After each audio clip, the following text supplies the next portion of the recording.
Hello everyone, कैसे हो आप लोग। आई होप कि सब बढ़िया होंगे। सबकी ट्रेडिंग जर्नी बहुत ही स्मूथ चल रही होगी। आपने क्रिकेट खेलते हुए बहुत सारे प्लेयर को देखा होगा ना। कोई विकेट कीपर है, कोई फास्ट बॉलर है, स्पिनर है, तो कोई लेफ्ट हैंडेड खेलता है, तो कोई मतलब ऑल राउंडर है। देखा होगा। अगर मैं आईपीएल की बात करूं तो 8 टीमों में से लगभग में 88 नहीं 90 मान लेते हैं, 90 प्लेयर है। सबके अलग अलग स्किल होते हैं, सबकी अलग अलग आइडेंटिटी होती है, सबका खेलने का तरीका अलग होता है और सबके एक अलग अलग एक्सपर्टीज होते हैं अपने अपने काम में। लेकिन इसका मतलब ये नहीं कि अगर आप बैट्समैन हो तो जो बॉलर है वो खराब है, या जो मतलब फास्ट बॉलिंग करता है और वो एक जो विकेट कीपर है वो खराब है। नहीं, सबके अपने अपने इम्पोर्टेंस होती है कि अपनी अपनी ये टीम में एक ज़रूरत होती है। उसके बगैर टीम कंप्लीट नहीं होगा, सिर्फ एक की वजह से टीम नहीं चलेगा। ठीक उसी तरीके से स्टॉक मार्केट में भी बहुत टाइप की अपॉर्चुनिटी है। जरूरी नहीं है कि आप इंट्राडे ट्रेडिंग ही करो या आप रोज 9 बजे बैठ जाओ मार्केट में ट्रेड लेने के लिए। ऐसा कहीं नहीं लिखा है कि स्टॉक मार्केट में आना मतलब कि एफएनओ में ही ट्रेडिंग करना है, या मुझे रोज ट्रेडिंग करना है, या मुझे ये सोच के आना कि मुझे बस ट्रेडिंग ही करना है।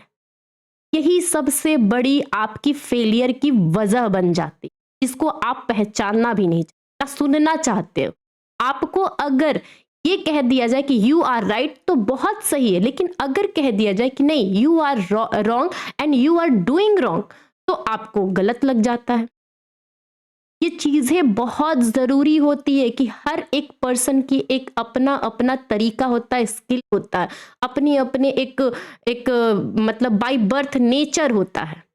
अगर मैं कहूँ स्टॉक मार्केट में ट्रेडिंग एक एक स्किल है, एक हैबिट है, और कहीं ना कहीं चीजें आपके माइंडसेट से खेलने वाली गेम। तो भाई जरूरी है कि मुझे रोज खेलना है और मुझे रोज जीतना है। जिस दिन जीतूंगा उस दिन आसमान तक, और जिस दिन हार गया तब पूरे पाताल लोक तक। ऐसा जरूरी है? आप खुद बताइए। ऐसा तो कहीं नहीं लिखा है ना कि भाई मार्केट मंडे टू फ्राइडे खुलता है तो मुझे रोज आना है और मुझे रोज ट्रेड करना है। कहीं लिखा है? आप किसी भी ट्रेडर को जो मतलब पॉपुलर करो, जो मतलब इस मार्केट को लास्ट 20 साल से देख रहे हैं, उन्होंने कुछ अचीव किया हुआ, आप कितने भी सारे ट्रेडर की बात करो, मैं उनकी नहीं कह रही हूँ जो रील्स को छप वो सब की बात नहीं कर रही हूँ मैं। जो जेन्युइन आपको सिखाते हैं वो बोलते हैं कि मार्केट में अपॉर्चुनिटी के लिए वेट करना चाहिए। अपॉर्चुनिटी मिले तो सही टाइम पे, सही मौके पे, सही जगह पे घुस जाओ। अगर अपॉर्चुनिटी नहीं मिले, मार्केट आपको दिखा रहा है कि भाई अभी आपके हिसाब से मार्केट नहीं चल रहा है, तो थोड़े दिन डिस्टेंस बना लो ना। अगर आपको ये सब चीजें समझ में आ रही है कि भाई मार्केट में अभी अगर मैं जाऊंगा और मेरा माइंडसेट ऐसा है कि भाई मुझसे क्विक डिसीजन नहीं लिया जाता, मैं जल्दी पैनिक सिचुएशन कर लेता हूं, तो पहले अपना टाइम लो, मार्केट को समझो कि शायद ये जिस टाइप का मार्केट अभी चल रहा है आपके समझ में नहीं आएगा, तो थोड़ा सा रुक जाओ। आप अपने टाइप के मार्केट का वेट करो। देखिए मार्केट में दो होते हैं, एक बियर गैंग होता है, एक बुल्स गैंग होता है। आपको भी पता है ना। देखो मैं नॉर्मली कह रही हूँ, ठीक है। अब यहाँ पे सोचिए, जब मार्केट एक बुल रन में चला रहता है, या मार्केट में जिस तरीके से ट्रेंड रहता है, मान लीजिए ऊपर के साइड का, जितने भी बियर साइड के सेलिंग प्रेशर करने वाले, या जितने भी लोग बार बार सोचते कि मैं सेलिंग में ही पैसे बनते हैं, मुझे सेलिंग में ही कंफर्ट आता है, मेरा सेलिंग का ही जो हाई रेशियो विन रेशियो है वो हाई रहता है, तो भाई वो अपने अपॉर्चुनिटी का वेट करते हैं।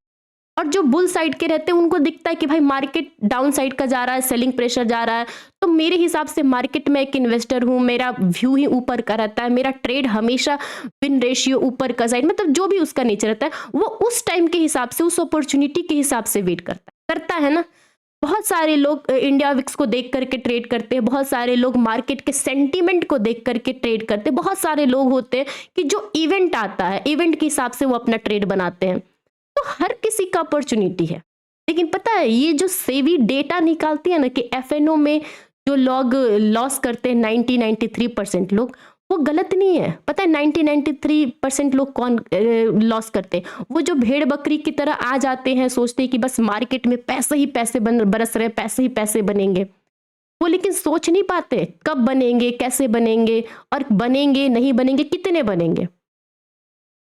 वो लोग होते हैं बस एक हवा सी लहर दौड़ गई, एफएनओ ट्रेडिंग, एफएनओ ट्रेडिंग। ये चीजें लहर इसलिए दौड़ी है क्योंकि यहाँ पर पॉपुलेशन ज्यादा हो रहा है, और जो चीजें यहाँ पर हो रही है ना, वो सच मानिए तो ये कहीं नहीं है कि भाई आपको सिर्फ एफएनओ में ही ट्रेडिंग करनी है। किसने बोला? ये बताओ आप, किसने बोला? अगर एफएनओ में ट्रेडिंग करनी है तो एफएनओ के ट्रेडिंग के हिसाब से मार्केट को आने दीजिए, तब जाकर के ट्रेड करिए। एक और चीज, मैंने बहुत सारे व्यूअर्स के क्वेश्चन देखती हूँ, चीजों को समझती हूँ। मैं देखो 1 बाय 1 सबको रिप्लाई तो नहीं कर सकती ना, आपके कमेंट को 1 बाय मैं एक्सप्लेन करके टेक्स्ट कर सकती हूँ, नहीं कर सकती ना। मैं ये वीडियो के थ्रू आपको एक चीज, मार्केट ना एक डेटा के हिसाब से चलता है। बहुत सारे प्लेयर आते हैं, अपने अपने हिसाब से पोजीशंस बनाते हैं, कुछ ऊपर के साइड का व्यू रखते, कुछ नीचे के साइड का व्यू रखते हैं ना। अब देखिए, जैसे कि क्रिकेट में मान लीजिए कि विराट कोहली को अपना स्किल डेवलप करना, तो अपना स्किल किसके हिसाब से करे? वो बैट्समैन है तो हमेशा अपना स्किल, जो सामने वाला बॉलर है, कि भाई अगर मेरे सामने ऐसा बॉल आएगा तो मैं कैसा बैटिंग करूंगा, अगर मेरे सामने ऐसा बॉलिंग होगा, ऐसा पिच रहेगा, ऐसा कंडीशन रहेगा, तो मैं कैसा बॉलिंग करूंगा, बैटिंग करूंगा।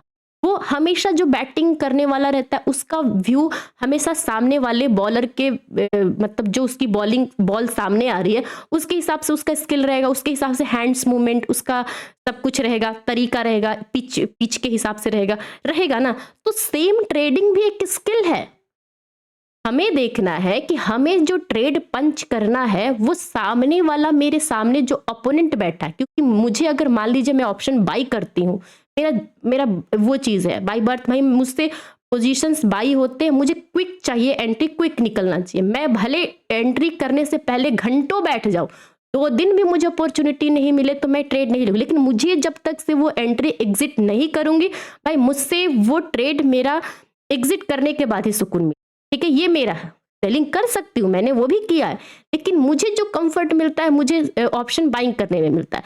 तो ऑप्शन जब मैं बाइंग कर रही हूँ तो मुझे पता होना चाहिए कि मेरे आस पास का जो कंडीशन है मार्केट का वो कैसा है, क्या मेरे फेवर में है। आपको भी पता है कि ऑप्शन बाइंग हमेशा वॉलेटिलिटी के हिसाब से ऑप्शन स्पाइक करता है ना।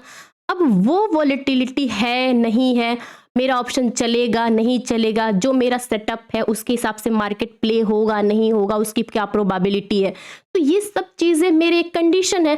तो मैं ये कंडीशन देख करके ही मुझे लगेगा कि आज ट्रेड मिलेगा नहीं मिलेगा, मिलेगा तो किस हिसाब से मिलेगा, ये चीजें होंगी ना। तो जब तक से आप अपने सेटअप का, अपने जो आसपास में मार्केट में हो रहा है उसके हिसाब से आप नहीं अपने माइंड को चेंज करोगे, तो भाई सोचोगे कि आज जैसा है अगले 6 महीने के बाद भी मार्केट वैसा है, अरे मार्केट तो अगले साल ऐसा था, पिछले साल ऐसा था, आज ऐसा ही नहीं। हमेशा सर्कमस्टांसेस चेंज होते रहते हैं, आपको भी अपना माइंड उसके हिसाब से चेंज करना है। सिर्फ चेंज नहीं करना है तो वो क्या है, अपने डिसिप्लिन, अपने रूल्स, अपने बनाए हुए सेटअप, अपने बनाए हुए स्ट्रेटजी। अब स्ट्रेटजी डिपेंड करता है कि ये जो स्ट्रेटजी है वो किस किस सर्कमस्टांसेस, किस मतलब मतलब उस तरीके से चलेगा, ये चीजें होती है। अब यही चीजें अगर देखो, बहुत कुछ मैं अगर चाहूं तो क्रिकेट से कोरिलेट करके आपको समझा सकती हूँ कि देखो, आपको भी पता है कि जो कूल माही है उनका नाम कूल क्यों है, क्योंकि वो हर सिचुएशन में एकदम शांत रह के पैनिक नहीं क्रिएट करते।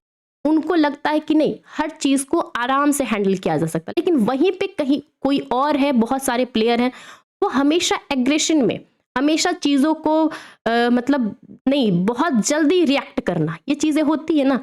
स्टॉक मार्केट जल्दी रिएक्शन करने वाली जगह नहीं है, यहाँ पे पेशेंस, धैर्यता, एकदम शांत, ये चीज रहने वाली। क्योंकि अगर आप पैनिक सिचुएशन क्रिएट करोगे तो कहीं ना कहीं आपका जो डिसीजन मेकिंग होता है माइंड से, वो फेल हो जाएगा।